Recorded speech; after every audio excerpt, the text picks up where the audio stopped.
de Hormuz. Vamos a cambiar completamente de tema y nos vamos a Nicaragua porque Daniel Ortega descartó completamente realizar elecciones en el país. Lo hizo en medio de la conmemoración de la revolución sandinista, donde dijo entonces que no va a haber elecciones en Nicaragua. Si bien para los nicaragüenses esto es una realidad ya conocida, dado que en las últimas elecciones se ha hablado de fraude, reparte entonces del régimen, de todas maneras esto implica un salto discursivo y político importante. Al parecer, Ortega estaría apuntando a el modelo de un partido único en Nicaragua, como el que se vive, por ejemplo, en Corea del Norte, en Cuba o en China. Se debían realizar elecciones en noviembre de este año, pero hubo una reforma constitucional de parte del régimen, entonces que amplió el periodo presidencial y las próximas elecciones se debían realizar en noviembre de 2027. Veamos primero qué fue lo que dijo Daniel Ortega. No crean que porque no hay guerra estamos en paz. No, ellos vienen conspirando ahí. Conspirando, organizando, buscando cómo organizar partidos. Y aquí se acabó la historia de que los partidos puestos por los yanquis, puestos por los somocistas, volverán a llegar al gobierno. Jamás, jamás. No volverán a haber elecciones. No volverán a haber elecciones. Para que por ahí intenten ellos atrapar el gobierno, atrapar el poder. Bueno, a pesar de las comparaciones entre Nicaragua, Venezuela y Cuba, hay diferencias importantes en el caso del régimen de Daniel Ortega y de Rosario Murillo, quien actúa como su copresidenta, la esposa de Ortega. Nicaragua mantiene un régimen, podríamos decir, de bajo perfil, tiene una economía estable y no supone entonces quizás el mismo interés que tiene Estados Unidos en Cuba y en Venezuela. Cuba es importantísimo para Estados Unidos y también Venezuela es importante por por su petróleo principalmente. Este no es el caso de Nicaragua. Si bien Estados Unidos ha planteado entonces sanciones a integrantes del régimen de la familia Ortega Murillo, de todas maneras no ha hablado entonces de enfrentarse a este régimen como lo ha hecho en Venezuela y como la presión que ha mantenido sobre Cuba. Es un caso distinto, pero de todas maneras Marco Rubio habló respecto de estas declaraciones de Daniel Ortega y dijo a través de su cuenta de X, y también publicaron un documento de parte de Estados Unidos, que el gobierno, y dijeron que el gobierno de Trump y la comunidad internacional no se quedarán de brazos cruzados mientras, dicen, la dictadura de Murillo y Ortega intensifica la represión interna y genera una estabilidad que amenaza la seguridad nacional de Estados Unidos. Vamos a ver entonces a qué se refiere con esto, si es que van a emprender acciones de parte de Estados Unidos entonces sobre el régimen de Ortega y Murillo, pero hasta ahora este régimen no enfrenta turbulencias económicas ni tampoco protestas callejeras. También es importante señalar que la oposición ha sido exiliada de este país y de hecho su economía se sostiene también de manera importante por las remesas que llegan a Nicaragua. Vamos a cambiar de tema y nos vamos ahora a Canadá, porque ayer les decíamos, Estados Unidos, Donald Trump más bien, anunció aranceles a ciertos productos canadienses que van a entrar en vigor en 30 días más. Firmó Donald Trump una orden ejecutiva y si bien en un momento se habló, Donald Trump amenazó con aranceles hacia Canadá por los incendios forestales, por el humo que llegó desde Canadá a Estados Unidos y cómo esto puso en peligro entonces la realización de la final de la Copa del Mundo. Hoy Donald Trump dice que la razón por la que impone aranceles no tiene que ver con eso, sino que tiene que ver con la conducta que ha tenido Canadá hacia los productos estadounidenses. Mantiene esta postura que ayer había también dicho la Casa Blanca. Hoy el primer ministro Mark Carney dijo que hablaron con Donald Trump, que van a negociar de manera más intensa y que tienen esperanzas entonces de llegar a un acuerdo, dado que estos aranceles recién entran en vigor en 30 días más. Escuchemos lo que dijeron ambos mandatarios. Analizaremos todas las opciones en cuanto a cómo responderíamos si efectivamente entran en vigor. Eso es parte de lo que estaremos discutiendo. En paralelo, he hablado con el presidente Trump y acordamos intensificar las discusiones. Comenzaremos con eso de inmediato. Haremos lo que sea necesario y mantendremos todas las opciones sobre la mesa.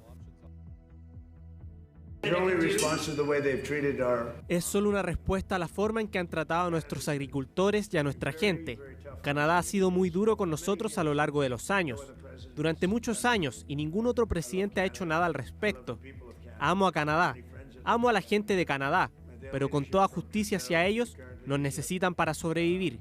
Sin nosotros, no hay forma de que puedan sobrevivir, pero han sido muy duros durante los últimos 50 años.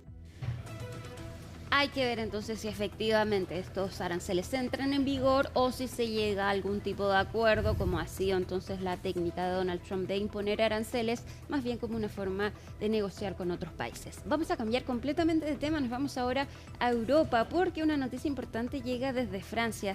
Se convierte este país en el primer integrante de la Unión Europea en prohibir las redes sociales para los menores de 15 años. Hoy fue aprobada la normativa en la Asamblea Nacional y también en el Senado. Se prohíbe entonces el uso de las redes sociales a menores de 15 años y va a comenzar a regir esta normativa el próximo 1 de septiembre. Fue una medida impulsada por el presidente Emmanuel Macron, respaldada por su partido El Renacimiento, pero deja varias dudas la implementación de esta ley, principalmente porque deja el peso del cumplimiento de esta normativa a las plataformas digitales. Son ellas las que van a tener que verificar entonces la edad de los usuarios e implementar medidas entonces para evitar el uso por parte entonces de los jóvenes. También a partir del 1 de septiembre, los menores de 15 años no van a poder crear nuevas cuentas en redes sociales y las que ya están existentes son las mismas plataformas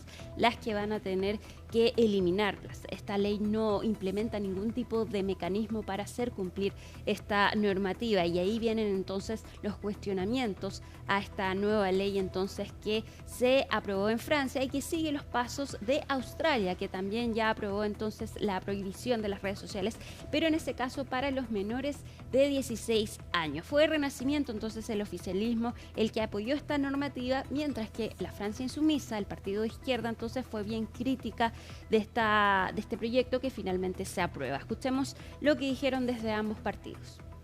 Mis queridos colegas, en 2004, como les dije, un joven de 19 años, Mark Zuckerberg, nos prometió un mundo más abierto y conectado con Facebook.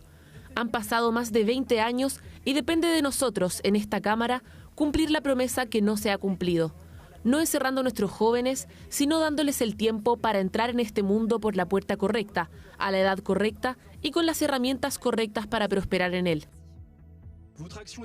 Sus acciones están impulsadas únicamente por la fantasía de controlar un espacio digital mucho más complejo de lo que su estrechez de miras les permite comprender. Sí, los jóvenes están expuestos con demasiada frecuencia a contenidos peligrosos, pero también encuentran formas de acceder a la información y empoderarse.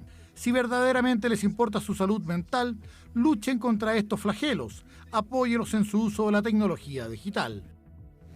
Nos vamos ahora a Colombia. Estamos en medio de un proceso entonces de cambio de gobierno y también de Congreso. Se instaló entonces formalmente el Congreso en Colombia, que dejó varios momentos llamativos. Estuvo por supuesto ahí Gustavo Petro, el presidente saliente Abelardo de la Espriella va a asumir el próximo 7 de agosto y también hubo un elefante blanco. Se trata de un nuevo senador entonces que asumió con un disfraz de un elefante blanco. Ya van a ver las imágenes entonces a continuación. Ahí está el elefante blanco. Se trata de Luis Carlos Rúa.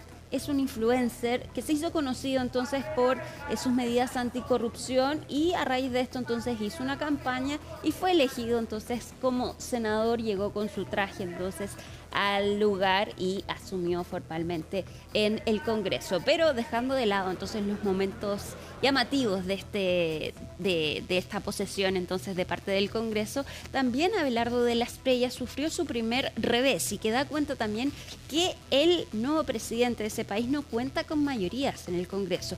Esto porque su parlamentario apoyado por él para que fuera elegido como presidente del Congreso finalmente no salió electo.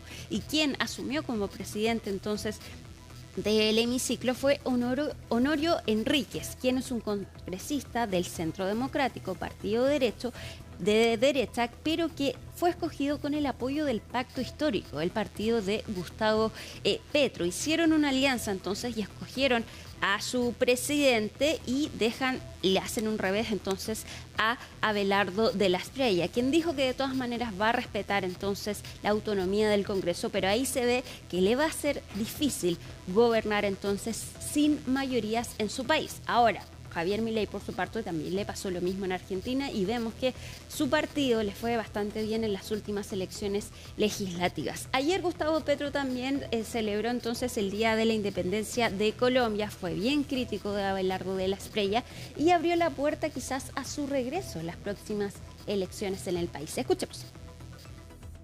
El gobierno de Colombia ya no va a ser de Colombia. Donald o Marcos siempre darán órdenes a quien no ayudaron, sino impusieron como presidente de Colombia. Siempre. El próximo presidente de Colombia será un sirviente de los gobernantes de Estados Unidos que lo ayudaron, entre comillas, a elegir. Luego pasamos del estatus de república al estatus de virreinato de nuevo, como hace 216 años, cuando conmemorábamos ahora el primer grito de independencia. Toca dar el segundo grito de independencia. ¿Qué más? Abre la puerta entonces Gustavo Petro para volver a la presidencia de Colombia. El próximo 7 de agosto entonces es el cambio de mando en ese país. Vamos a cambiar completamente de tema, nos vamos ahora a Estados Unidos, a un informe exclusivo de CNN, quien habló con una de las víctimas sobrevivientes de Jeffrey Epstein, este convicto sexual quien murió en la cárcel. Lo llamativo de este caso es que ella sufrió abusos de parte de Jeffrey Epstein cuando ya estaba condenado. Veamos el informe de CNN. I never told any soul about this. I thought I'm going to die if I do. Rosa Gillis was an 18-year-old model from Uzbekistan when Jeffrey Epstein abused her for the first time. He gives me his foot, and I'm looking at his foot, and it has an ankle monitor on. It's a plastic thing wrapped around his foot with a black box on it with a blinking light, right? And I go, what is this? And he flips around and he goes, take off your shirt. The first assault happened in the summer of 2009 when Epstein was serving jail time for soliciting prostitution from a minor. He was allowed to spend many hours outside of jail at his office. And then I figured it all out.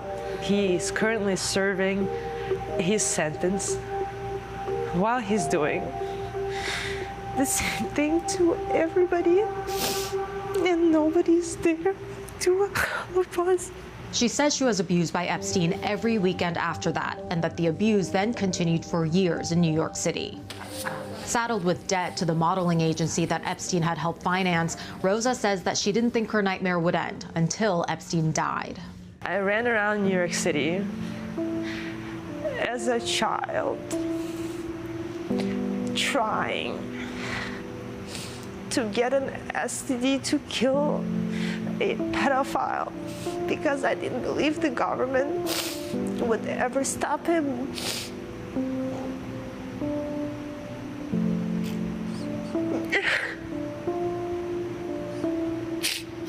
That wasn't my job to stop him.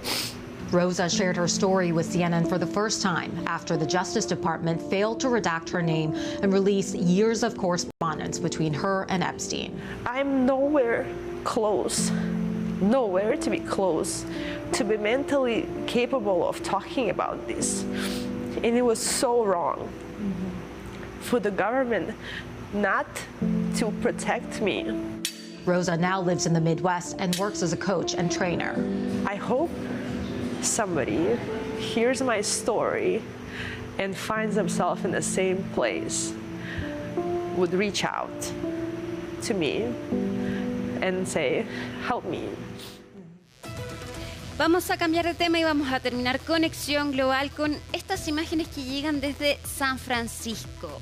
Lo que ven ustedes es un perrito que está nadando en mar abierto básicamente, pero que, no se preocupen, logró ser rescatado. Ahora la historia es bastante impresionante porque este perrito desapareció de su casa hace 2 semanas, el pasado 4 de julio. Como tirito. Ahí sí, pero está bien y ya está reunido con su familia.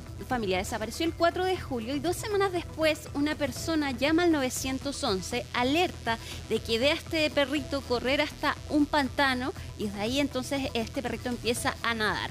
Bomberos va al lugar y con un dron entonces lo logra localizar y finalmente lo puede rescatar sano y salvo. Y como tenía la identificación correspondiente, entonces pudieron localizar a su familia. Él ya está bien entonces y ya está de regreso en su hogar. Pero 2 semanas después aparece este perrito en el mar. Increíble.